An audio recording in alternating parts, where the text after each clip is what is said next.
drivers behind the line.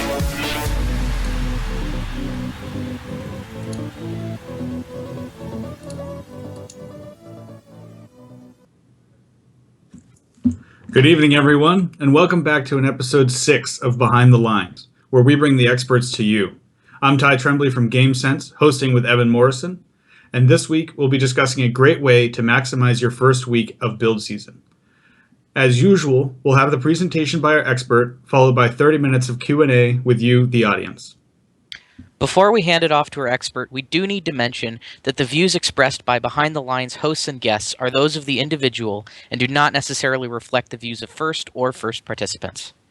Don't forget, during the entire episode, you can submit questions to us through the show by tweeting at FRC GameSense or with the hashtag FRCBTL, or by emailing btl@frcgamesense.com, or by typing !Q into the Twitch chat.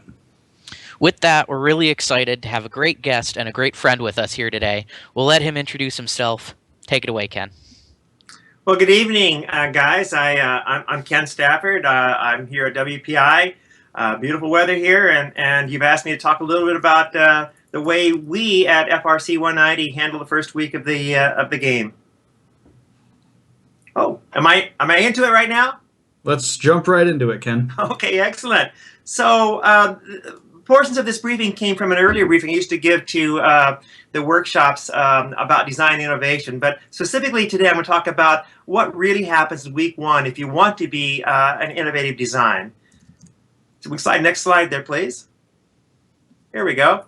So let's press on. And so really what I want to talk about here is understand that the success of what we do at Team 190 is based upon a few things, and I'm going to cover those in general. First off is the philosophy that we have that allows us to be identify ourselves with innovation, and then a couple of the tools you might want to be able to use that we use, and then finally and most significantly go through how Team 190 handles week one. And I will tell you right now that this is just one team's view. In fact, let's look into what our team is about, so you'll get for you new people might not understand what Team 190 is really about. So next slide, please.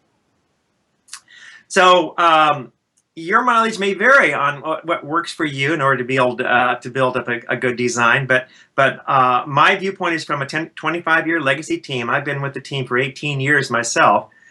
And you might think that a team that's been around so long would pretty much know how to do things. But you need to understand that our team is still 75% rookies every year. And that's basically because our high school is only a 2-year high school, and that the vast majority of our mentors are actually WPI freshmen. And so altogether, our folks only have about 1 year on the team. 75% of them do. Now, and our team is renowned for, we do okay. We win a few tournaments, but we really pride ourselves. We've won at least one of every engineering award. So we'll show you how we did that or how we go about doing that. Next slide, please. So you may, again, the big question here is that if you have 25 years worth of robots, and indeed our 1992 robot is right outside in my hallway, why would you worry about designing new mechanisms? Why reinvent the wheel? Well, the number one reason is because we want our new members to have a sense of ownership. If you have new people on your team and all you're doing is taking bits and pieces from previous robots, they won't have the same compulsion to feel like that is their robot. And so we think that's really important. The other part, next part, is that it may be very intellectually stimulating. It's really fun to be inventive and creative and let the members of your team feel this stimulation that comes from really designing something really cool. Now, not everything works all the time, but sometimes it can be remarkably successful. Occasionally, you'll come up with some idea that really does play out and becomes something that you use again and again, and you'll feel really happy about it. But even if it doesn't, you'll still have this sense of ownership. Next slide. What I'd like to do now is talk about what really innovation means, and then later on we'll talk about how to get it into that first week. But one thing to understand is that innovation is not really the same thing as invention. Invention implies some sort of a intellectual superiority that allows you to kind of develop a brand new mechanism no one's ever thought about. Creativity, which is what our team really tries to foster, is about using things in your own experiences, but in using them in new and creative ways. And this is within the realm of all of your team members. And so you need to understand and really endorse the fact that to be creative and to have this thing really work well, it really requires a lot of diversity into your input. It's lucky for us we have a lot of rookie members because they haven't been tainted by how things are supposed to work. Next slide. Gotta remember what's on here. Yeah, and so, the part that may be scary for mentors particularly is that you really have to be a risk taker if you want to be really creative, especially to let the people own what they're designing. You have to believe, not just say it, but you have to believe that the success is about meeting what your team decides is important, not necessarily the number of trophies or blue banners that you bring home. Next slide, please. So the one thing that I really adamant about is, and I see a lot of this happening, is what I call debite, which is a shorthand for me to people who tend to design by YouTube. And this is a little bit contrary to some folks' feeling, but I really believe that to be most creative, you need to be kind of internalized. You really don't want to spend a lot of time looking at how other folks are doing it, whether they do it in 1 day, 2 days, or 3 days. To stay away from the some of the online resources to find your own ideas. I challenge the folks to be thinking out of the box, and I'm really careful about that because there is a box that you have to stay within inside, which is really important at FRC to make sure you stay within the rules. But it doesn't mean you have to be in the center of the box, and I like to have our team, and I encourage them to look at the edges of the box and make sure you know where the edges exist. It's amazing number of times you'll come to a tournament and you'll see someone who designed a robot that you thought was illegal, and yet you just thought the edge was there and it really wasn't there. So it's important to foster a community that really observes where the rules are and plays as comfortably close to them as they can. Next slide, please. Ken, if you don't mind me jumping in on this one too a little bit. One of the other hazards of designing by YouTube is somewhat in that same vein is going and looking at previous challenges that did a similar task and just picking a mechanism that worked well and applying it to the new game. You really have to think fresh about what the actual objectives are. I mean, we've seen this in 2011 with the Locomotion. We saw a lot of teams borrow designs from 2007 with inner tubes. Yes. In 2012 with Rebound Rumble, we saw a lot of teams borrow designs from 2006. And that's not necessarily a bad thing, but a lot of the times the most effective design for the new challenge is a new design or an innovative design as opposed to something that worked before. A Calculus 2 quiz, and cool. I think my final, I might pass. And then I've got I'd like to chime in here. Okay. I'd like to chime in a little bit on that too. For example, 1114's design in 2008 was incredible, and their design in 2014 was incredible, but it wasn't the same. Yep. And I think the important thing to realize is a lot of teams took what 1114 did in 2008 and made it because it worked, but they didn't make it and understand why it worked, which is where a lot of the understanding unfortunately went in the 2014 game.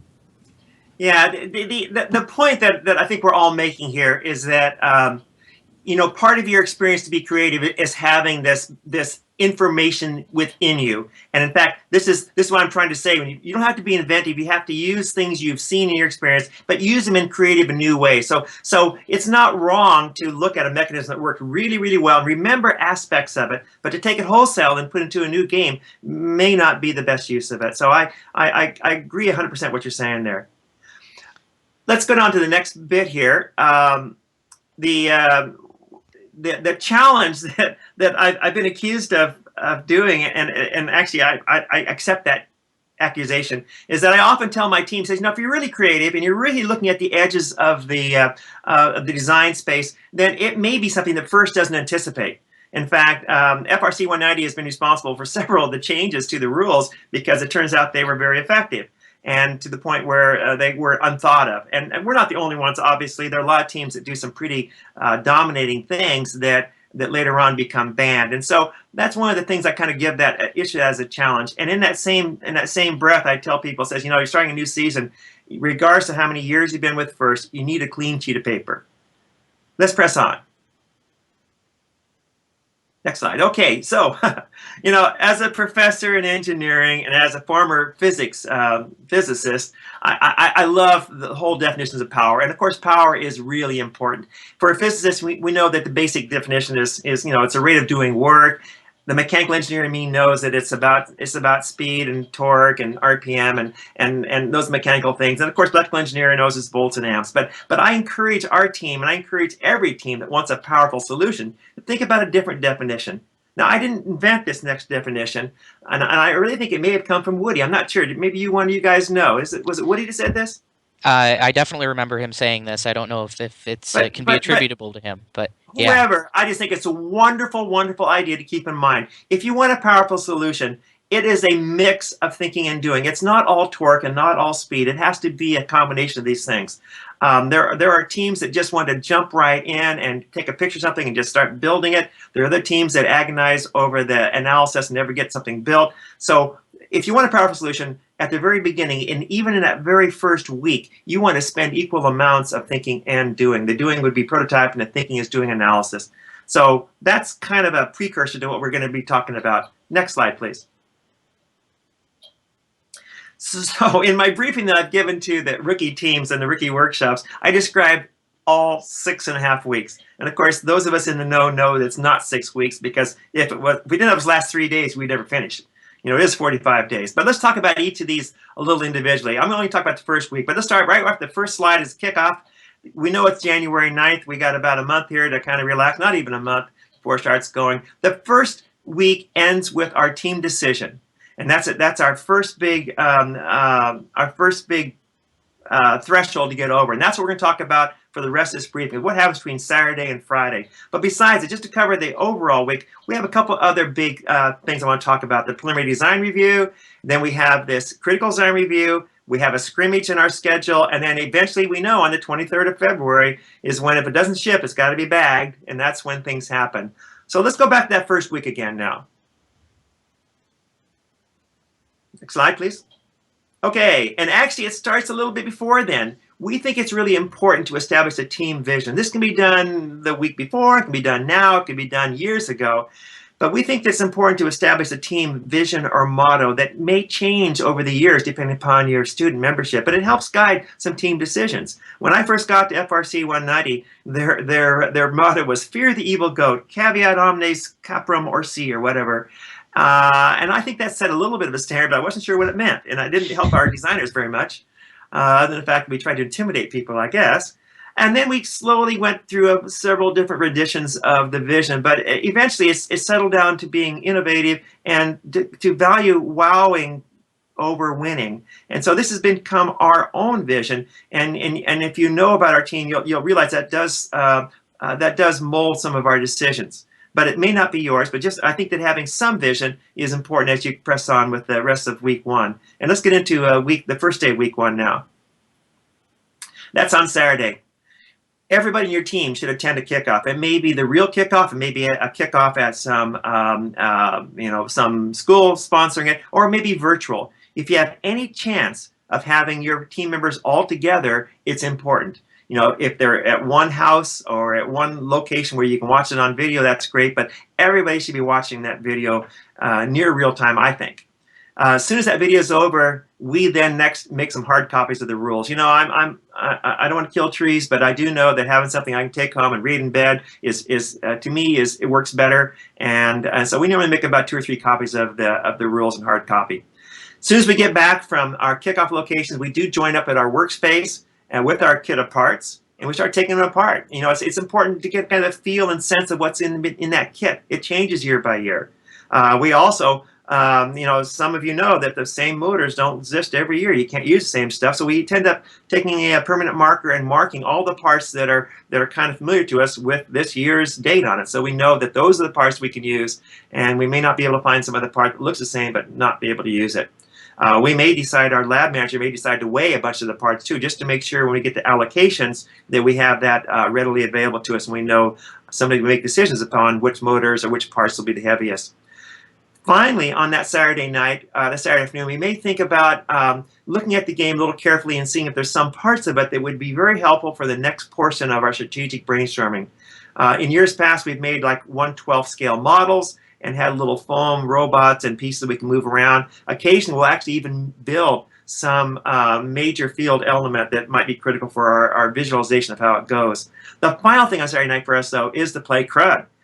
Because this is one of the last times that you can really blow off steam before you start working really hard on the robot. In FRC 190, Saturday night is always crud night. So we started off with the week 1 playing crud, which is our little team building game. And if you don't know about that, you can Google it. Next slide. After Saturday, we have met, and now on Sunday morning is the next bit. This is the most important day of our build season. Unfortunately for Team 190, it happens before school starts. In fact, it even happens before WPI opens, so our mentors aren't even there. But we tell them very, very carefully, says, you know, if you want to influence the whole season, if you're not there this day, you have no voice. You know, you can't, you know, if you want to set the stage, what's going to happen? This is the most important day of the build season. We really do work this over. And I'll tell you anecdotally, we actually practice this. Typically a month before kickoff now, we actually do a Sunday run through with a previous game. So it kind of gets the people into the whole concept of this. But so we get people there, and here's what we do on that first day. Slide, please.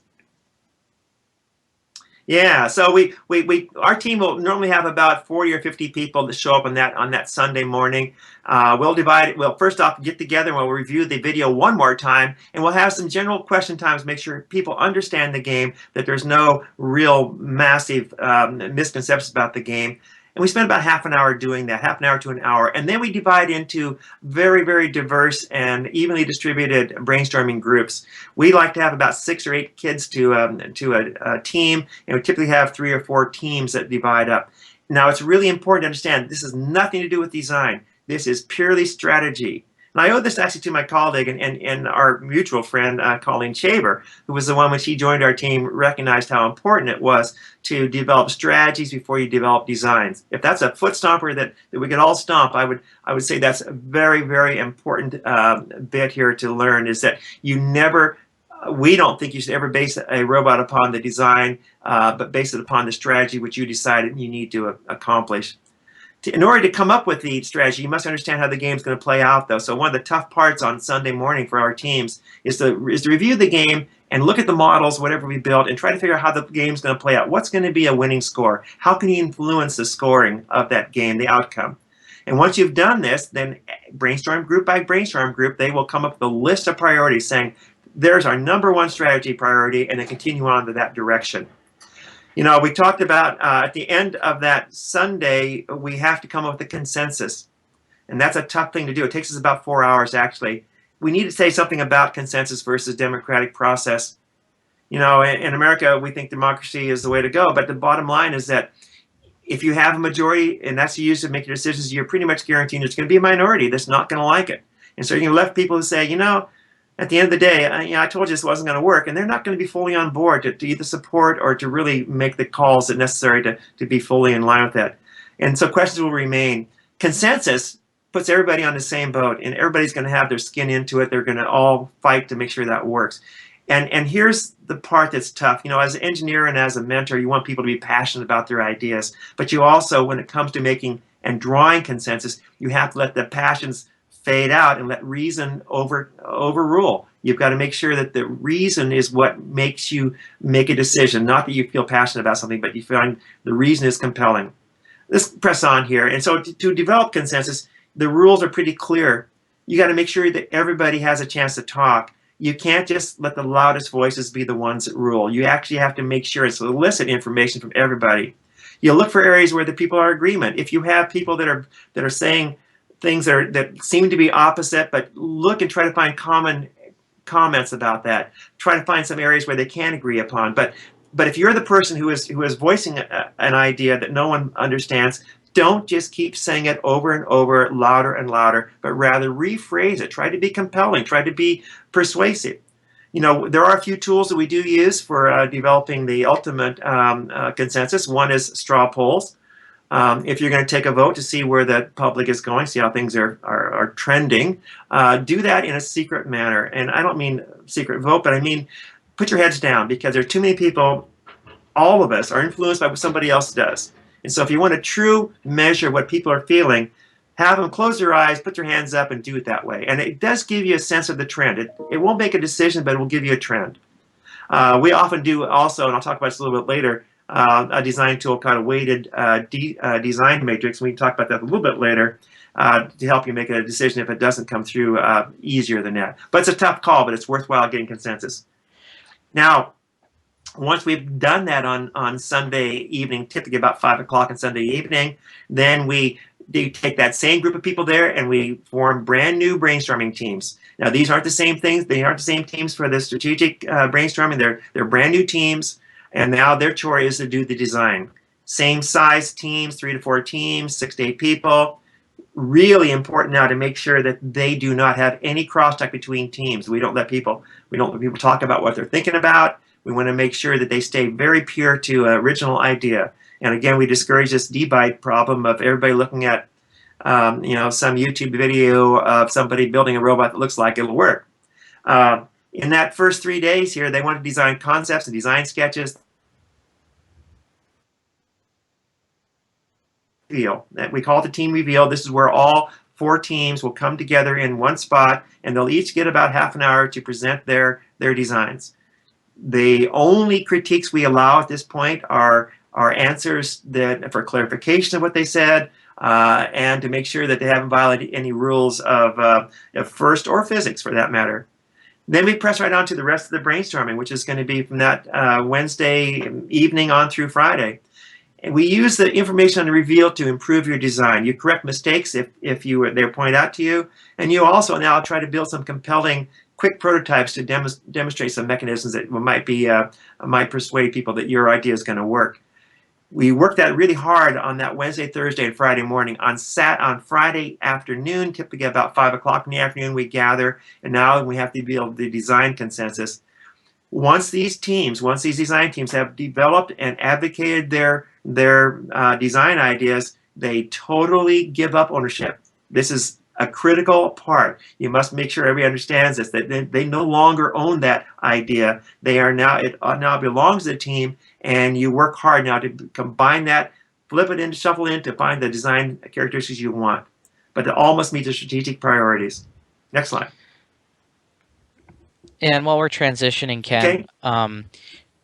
On that point of team ideas, it really helps to make that break between days, to get people a chance to go home and think about stuff overnight, because you'll find that people are in general a lot less attached to their own ideas if there's some time between it, and coming back fresh the next day. I've seen it time and time again on several different teams.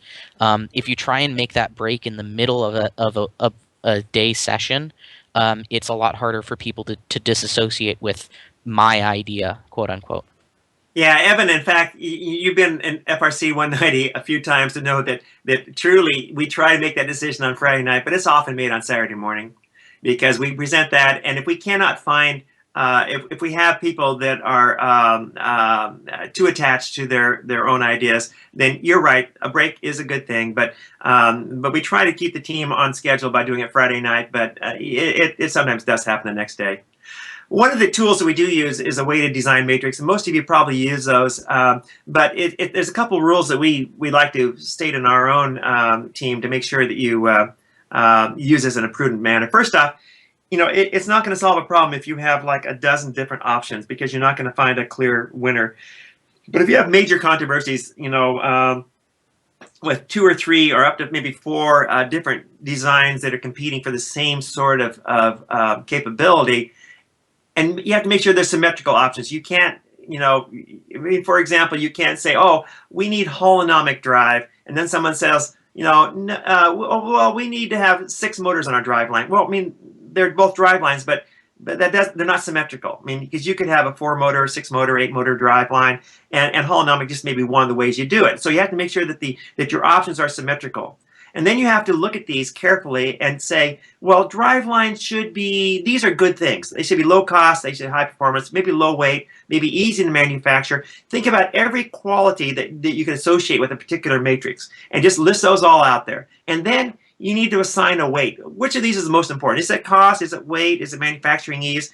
And so you do this on a 1 to 10 kind of scale, where 10 is the most important thing. And you do this for all these categories. You do not think about your specific designs at this time. You just want to think about what the general characteristics of drivelines. And then once you've done this, next slide, please. And by the way, in order to come up with these numbers, you really don't want to belabor this. You really want to do something quick and actually in both assigning the value for the character and then later on designing the value in each of these categories for each option. I recommend a plausometer, really, which is it works okay. You say, what do people think? And you have people start yelling, oh, 6, 7, 8, 6, 7. And then you just kind of look at this, okay, I see a 6.5 coming here. And you see if anybody has a huge problem with that. You want to make this pretty fast. You want to expedite it because you want to prevent people who are really strong about an idea from gaming this system. Because if you give them enough time, they'll say, oh, wait a minute, I got to figure out I have to have an 8.2 on here for this to win. And so you want to be pretty quick on this. And then next slide. If you've done this right, it'll be fast enough and compelling enough so that when you add all these products up, in other words, you take speed, and this one scores highest on speed, and speed's worth 2 points. This is a 10 pointer, so that's 20 points there. You multiply each of the category weight by that category score, add them all together, and you have proven, you have illustrated the best design. Now,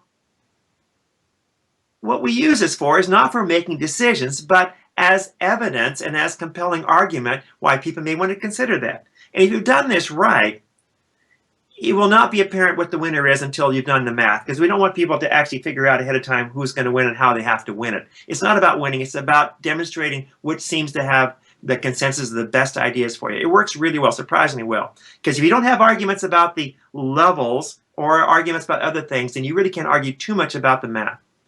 The rest of the season, I kind of just summarize here just to understand if we were going to talk about the rest of the weeks. This is the way we divide ours up. The week 2 is really about subsystem design and prototyping and not forgetting to do an awful lot of analysis in this. And also, when I say design, and I think that everybody that works with code will pat me on the back, it's not just about mechanical design, it's about code design. If you wait to design the code until the mechanics are made, you're never going to have a robot that works. Develop something you can develop code on. A small robot, a previous year's robot, a virtual physics machine, or whatever you can do that with. In week 3 is when we do our power up. We try to get all the subsystems now designed to the point where we can put them on a bench and power them up, make sure that the screws work and the pulleys work and all that. And that's when we actually do our preliminary design review, that 3rd week as well. The 4th week is when we call it the robot and team building, which is where your major manufacturing push is, and also where you need to select the stage crew, which is another topic altogether, but this is also something you don't want to forget about that. In week 5, we integrate the systems. And we continue on with our, I should say, schedule critical design review, but that's okay. And going on to week 6 then is when we actually, you do your first testing and your integration. You need to get to some sort of a facsimile field here. If you can't get a full field, at least a major full-size field element so you can check functionality. The last half week is really important. This is what we call the break, fix, and ship week. It's ironic that we'd want you to break the robot, but we all know that robots do break in competition. And if all you ever do is test them against static field conditions, you'll never really understand if they're going to design to function or be durable enough to handle an actual field. So getting to a scrimmage is really important. And then finally, take that deep breath and then relax and enjoy that. So for some of the folks that aren't familiar with some of the previous year's games, let me just give you an example of one of the weeks that we spent with the game of 2004. Again, for those who don't know, 2004 was the 2nd year only of autonomous behavior in FRC. Prior to 2003, it was all remote control. In 2004, as you can see in this field, there were some lines put out there that were designed for line tracking. If you knocked over those little yellow balls during autonomous, it would drop all the purple balls at the end of the field, and you would have those balls to play with, to put into different bins and scoring locations. At the center of the field, there was this high bar, 10 feet high. And if you get on that at the end of the match, you could earn some major points on that. And so basically, come next slide there, the strategy broke down to 2 major issues, compelling issues, and our team was totally stymied by this. One priority was to say, let's just control that pull-up bar from as early as we can, and just that would be our strategy. And the other strategy, which was really quite compelling, was to say, let's build a huge capture device so that when those purple balls come falling off the upper storage area, we capture every one of them so we can put them into scoring locations. And this was agonizing. We spent hours and hours and hours trying to find the pros and cons of this, and really came to an impasse. So we started using the weighted matrix design matrix to help us out here. We did this, and lo and behold, the pull-up bar won. And we looked at this again and again, trying to figure out why was it that we couldn't come to a decision, and now all of a sudden we realized that the pull-up bar had it. And it turned out that the one bit that really influenced the design was the quality that we called creativity, because we realized that if we could actually do this in a very creative way, that would satisfy the team more than if it made a lot more points. Now, I've included a little video here just to show you what actually happened here. And it just the first 15 seconds of the actual game. In the upper right-hand corner, you will see the time starting from 2 minutes. You'll see the 15 seconds. There it is. So the robot's moving here, totally autonomous. And as you can see, our strategy is such that we are hanging from the bar with about 6 seconds left remaining on the 2 minutes. Actually, about 9 seconds left. And our robot was such that it got to the top of the bar. And indeed, not only did we get there during autonomous, but we actually controlled it totally by having shields to prevent anybody else from getting on there. So it turned out to be a remarkably interesting idea that was based upon the strategy choice to control the bar above all else. So we look at this season in general. The next slide shows you what happened during that season besides this rather interesting robot. We were obviously very pleased with the robot, but here's what it had. We called it the Mo Goat, and MOH is our little team shorthand for saying magic occurs here. We use that anytime we really can't figure out a design. We just put that on the drawing. But anyway, it never won an official tournament, but it was a team favorite. It won over 20 awards in its season, a bunch of engineering awards, and plus it gathered an awful lot of peer awards from other teams. This was probably the favorite robot ever built by the team, and it's totally fulfilled our team's vision of being creative and not necessarily winning, but just having a really great time. Next slide. Oh, I think that's it, isn't it? Yes. And so that finishes my presentation. If anybody has any questions or however you want to do it, guys. All right, thanks a bunch, Ken. You hit it right on the dot, right at 30 minutes. Well done. All right, so we are drumming up some questions right now. Again, if you have a question, feel free to tweet at FRC GameSense with the hashtag FRCBTL. Or you can email us at btl@frcgamesense.com. Or if you're in the Twitch chat, you can type !Q and then your question. And if you're in YouTube, you can type the question and our moderators will pick it up and put it in there for us. So, looks like we have a question already. It says, okay. The next question is, how important is it to build the game elements and when should they be built? Well, I'll start that out. I mean, I guess you guys can chime in. Within our team, it depends upon the game element. Some game elements are very important to build. When we did the 2004 robot, we knew we had, once we decided to build a high bar, we had to build a high bar. We didn't have to build that during the strategy decision process, but we had to make it the very first week. And so while we were in that first week of brainstorming, we actually built the bar because it was essential to our strategy. Yeah, I think one of the important things to realize is building, for example, we'll use the 2014 game, building the goal at, the very beginning of week one isn't going to get you as far ahead as spending that time working on strategy or developing the type of robot that you want to build, because that goal isn't going to do anything until you have a ball to shoot at.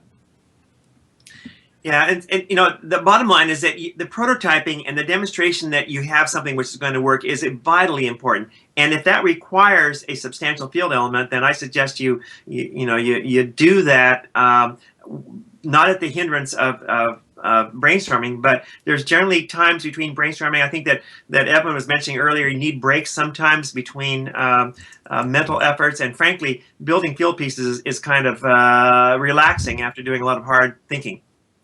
Yeah, I'll chime in one more on this. I find it's a lot more important in that first week to gain a good understanding of how the game piece itself behaves dynamically and how it reacts with possible robot parts than it is to build a full field element. It can be useful to make a facsimile of something just by maybe marking off a height on a wall with a piece of tape and getting an understanding of just the size and scale of things. But unless it's something really, really specific that you absolutely need to be able to make a design decision, understanding how this field element behaves, usually that can be put off until a little bit later, maybe end of week 1 or beginning of week 2, for refining your prototypes. Yep, agree. All right. Next question. Coming up. My team is very small, so we don't have enough students to break up into lots of small groups. How should we go about following the method you put forth? Well, small is an interesting question. Ironically, the smaller your team is, the easier it is to come up with a decision, frankly. But I don't care how small your team is. I think you need to have at least 2 different opposing ideas developed. And so I guess that I would say you should have a minimum of 2 design teams and strategy brainstorming teams, so you get a more creative solution. And even if there's only like 3 or 4 people per team, that's better than having all in one, in my personal opinion. Yeah, and even if you can only split into 2 teams, it's better than everybody doing the same brainstorming at once, because inevitably there'll be that one idea that comes up that everybody kind of latches onto, whether or not they do it on purpose or not. And for example, in 2014, if somebody mentioned anywhere near the 2008, 11, 14 robot, then that's all that they were thinking about. And the ability to go in and completely separate 2 groups is really, really important.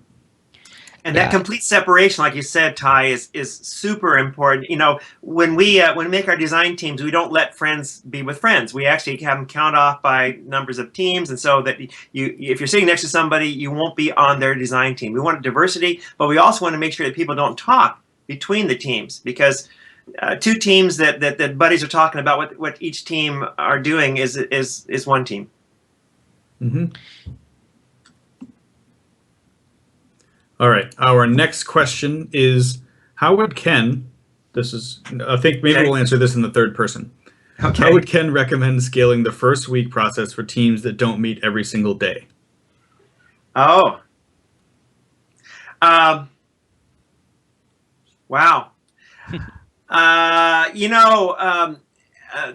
We've been accused, RC19 has been accused of the team that is probably the least efficient team around, that we spend an awful lot of time meeting and agonizing over decisions. Every team is different. I mean, a lot of successful teams meet 3 times a week. You can, frankly, with the sort of technology we have, you don't have to be together to brainstorm. It's better. I would think that the amount of effort you have to do to come up with creative solutions is going to be the same. It'd be better if you were together, but if you're not, I would think that you need to spend couple of sessions for sure to develop some designs. 1 session is all you need to sort out to get strategic designs or strategic priorities. So I would say that minimally you should have that Sunday meeting where you develop your strategic priorities, and then at least have a couple meetings before you try to come up with a team decision on design avenues.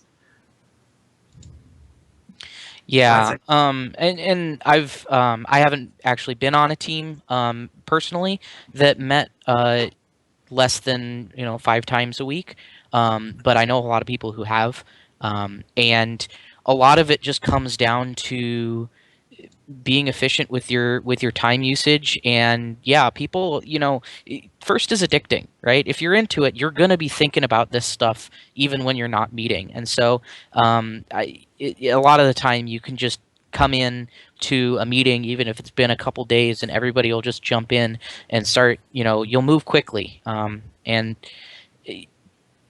it to some degree maybe decide what's most important to your team, right? If yes, If you really feel like you've got the strategy part figured out early and you can afford to spend some more time making your design and refining your design, or you've got some manufacturing capabilities in-house and you can leverage that to maybe start making parts a little bit later, then you can flex it that way. The important part, I think, is more just making sure you go through all the steps of the process and not necessarily how long you're spending on every single one. Yeah. Yeah, another thing to consider is you don't necessarily have to be within everybody's presence in order to share information. You can, whether it's Slack or email or giving somebody a call or Skype. Once you have that major meeting and you get the juices flowing, then simply communicating back and forth electronically or by voice can really help to bridge that gap between one meeting and the next. Yep. All right. Next question. Ooh, this is a good one. I like this one. How can we get more team members to contribute to the design? I feel like most of them are afraid to tell us their idea. Yeah. Well, again, I'll start that off because with our rookie membership, that's a common problem. A is that we started off right with the very first Sunday brainstorming meeting, that when you're in a brainstorming meeting and you all are in one, there's no choice not to be in one. There is no choice not to talk. We don't let anybody out of a brainstorming meeting until they've all spoken.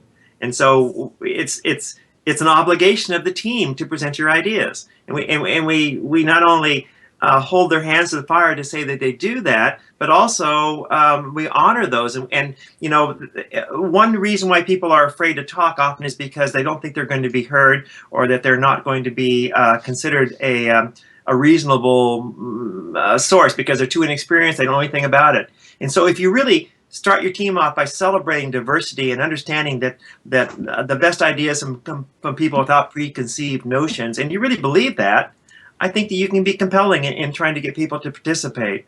A lot of it is really up to the champion, the main team leaders set the standards where we encourage, expect, and appreciate input from everybody. But sometimes you actually have to stare at them and point to them and says, "What do you think, Mary? What do you think?" I think you have to be proactive.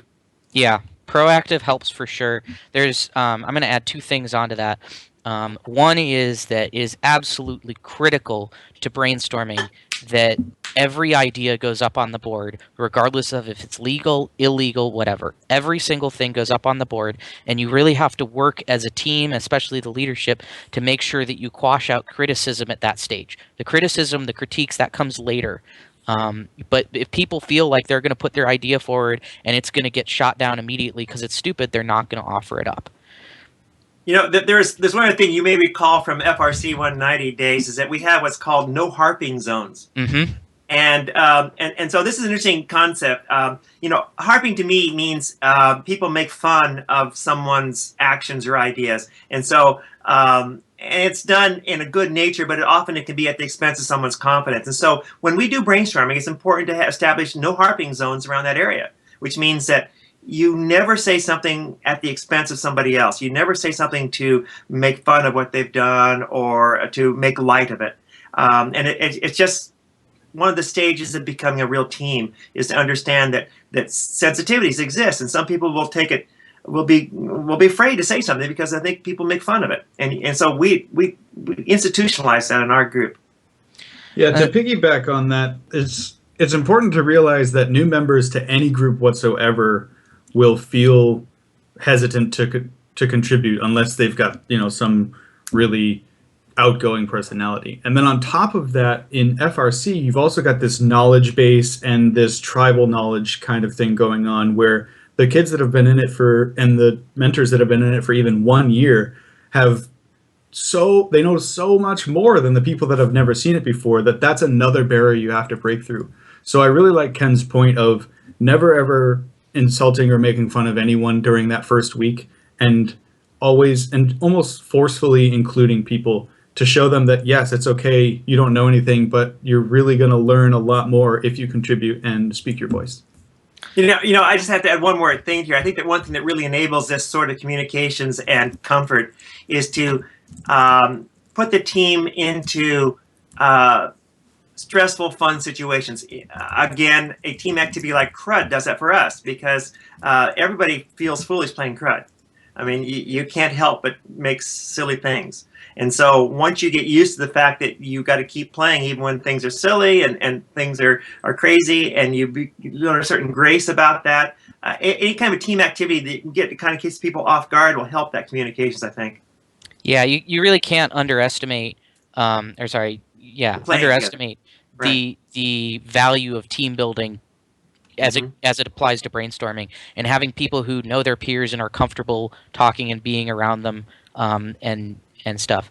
The one last thing that I want to add is a technique that 190 used when I was on the team, that I really liked for brainstorming, that helped keep the loud people from being the only voice heard. Oh, right. And so if you had a comment, you would raise your hand and somebody would write the names up on the board in order. So it wasn't just, raise your hand, somebody picks them, they call, they talk, and the person who keeps raising their hand is the only person talking. You'd get an order and you follow that order strictly. And yeah, sometimes your name would come up and your comment doesn't apply anymore, and that's okay. But it's a really great way to make sure that every single person who has a comment to put in, and then you're then also forcibly making sure that people are putting their comments in, is getting their own time to say what they want and not getting interrupted and not getting talked over. Thanks for bringing that up. That's great, Evan. Yeah, we still do that. All right. Our next question. A lot of students tend to take a long time building prototypes. How do you help them try to find the minimum prototype needed to prove or disprove a concept?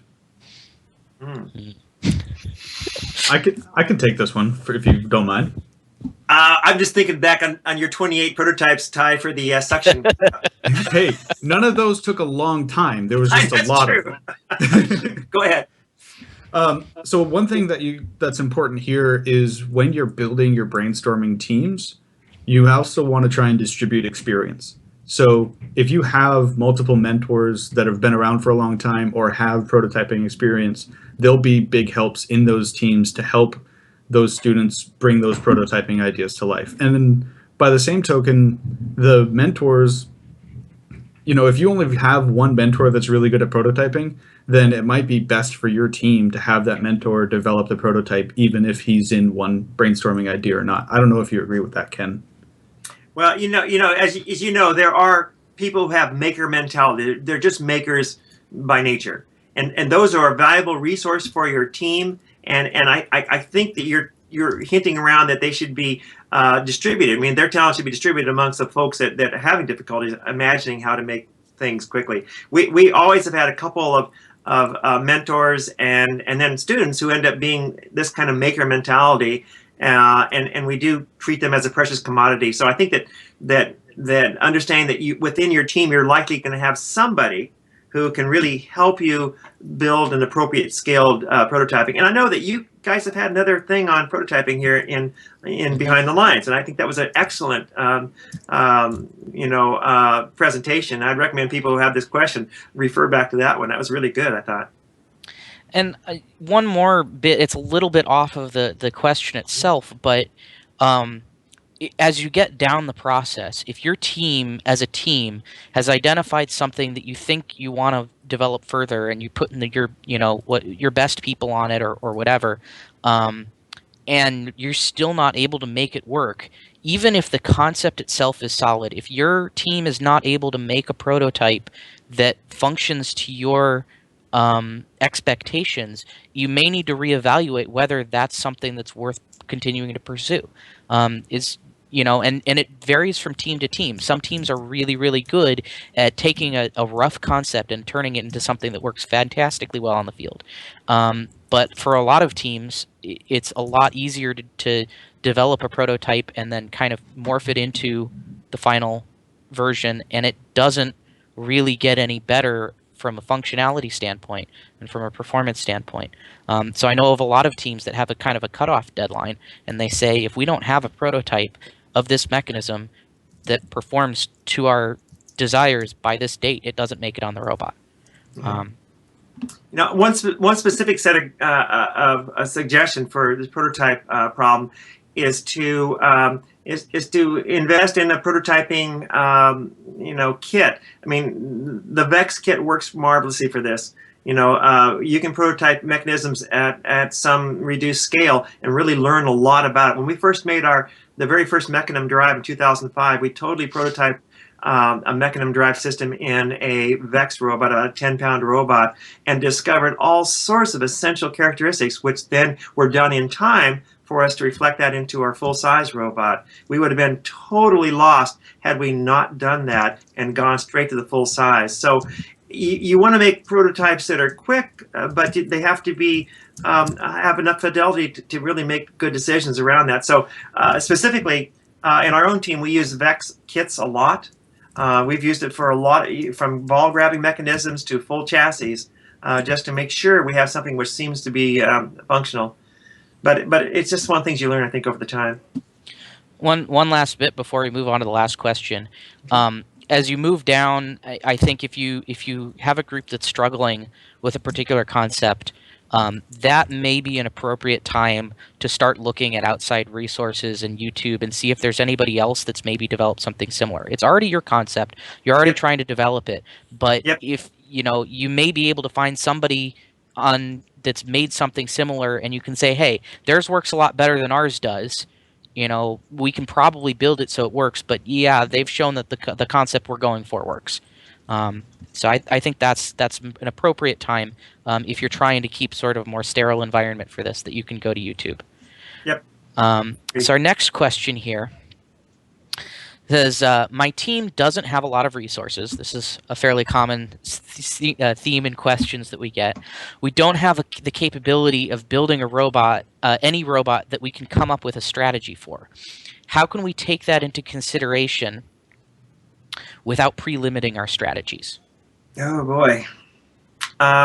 Engineering is always about resources, and this is a classic engineering problem. Candidly, you need to structure your strategies into resources that you have available to you. I mean, maybe you'd want to build a flying robot, but the resources aren't there.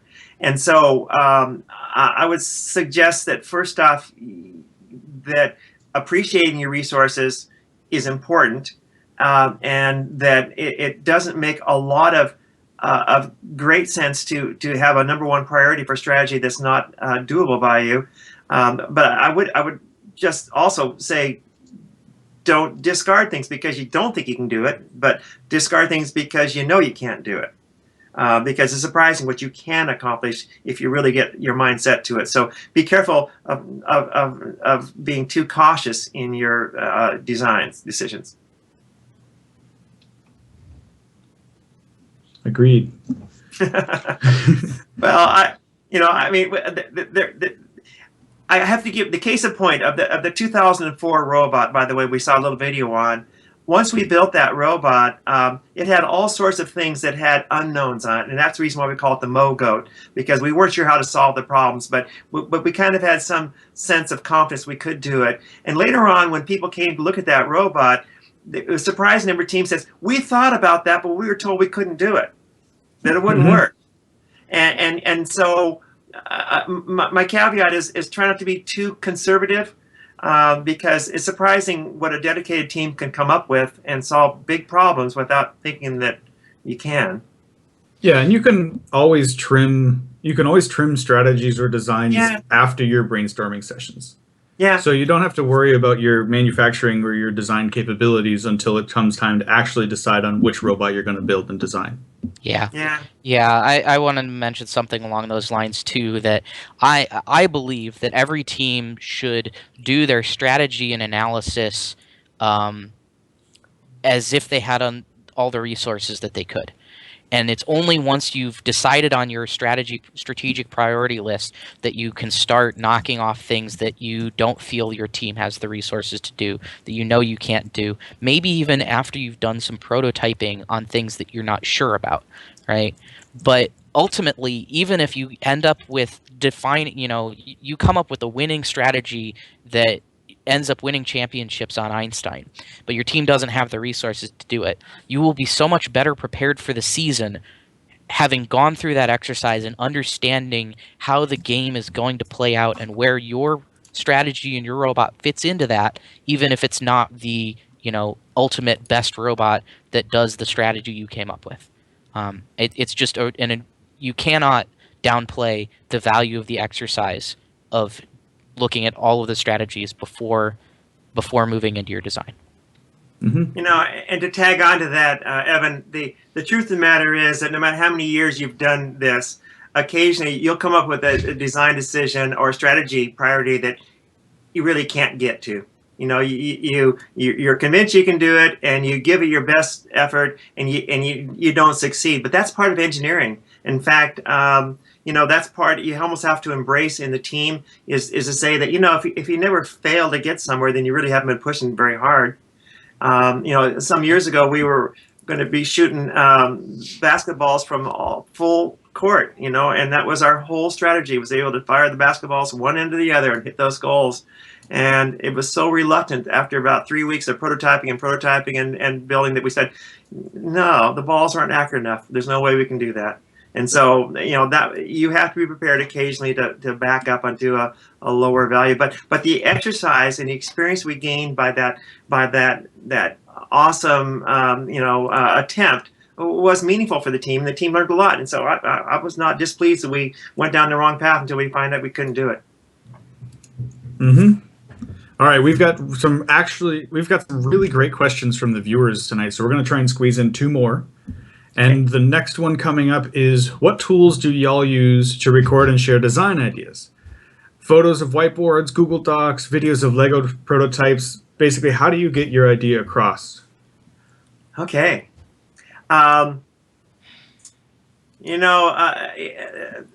There's a couple ways that are compelling. The idea of getting ideas across is communications, and so whatever works best for you.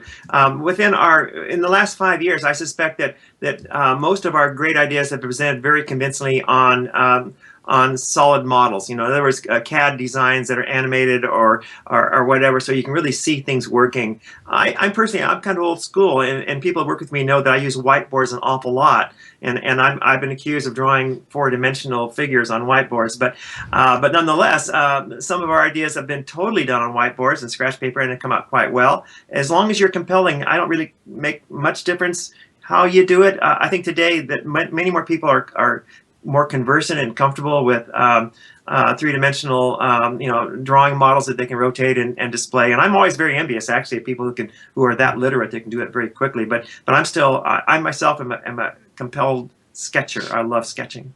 Yeah, I always keep a physical notebook with me to sketch ideas from the beginning of build season. Whiteboards are great. If you're going to do whiteboards, one of my favorite techniques is to use lots of colors. It really, really helps convey ideas about which parts are distinct and how they interact. And whatever tools people are comfortable with. I remember 2007, I happened to know a little bit of Flash animation, and so I made a Flash animation of one of the ideas that our team came up with, and that was incredibly helpful. Yeah. Some years ago, one of my colleagues bought me a waterproof notepad that I hang in my shower. And some of my best ideas come in the mornings, and I have a waterproof pencil and a waterproof pad that's right in my shower. I don't use it very much, but it does work, and so I appreciate the idea, because I often get really great answers when I'm in the early morning. All right, I think we got one more question. Mm-hmm. Just to explain here we go. Go ahead, Evan. Okay. Question is, when you are brainstorming, do you think about the robot as a whole, or do you split the robot into parts like drive-based scoring mechanisms and intake mechanisms? I think this is directed more at the robot design brainstorming after strategy. Yeah, so the way FRC 190 does it is that we have each of our brainstorming teams come up with a complete robot that will include the drive base, the scoring mechanism, the intake mechanisms. That'll all be part of their design. And traditionally, the questioner is right. It normally breaks down into some common kind of capabilities. And so when they present their brainstorming idea to the team in general, and actually then give up ownership, they'll present it as a whole. But then when we actually develop the consensus, we may take that drive line and add that scoring mechanism, and we kind of fold these all together. So eventually, even though each team is responsible for making their own independent decision, you're not compelled to choose one brainstorming idea, but you separate the parts and put them together in a way that makes the best sense. Yeah, I'm a big fan of doing it as a whole robot, because you'll miss out on a lot of really clever integrated concepts if you silo yourself ahead of time.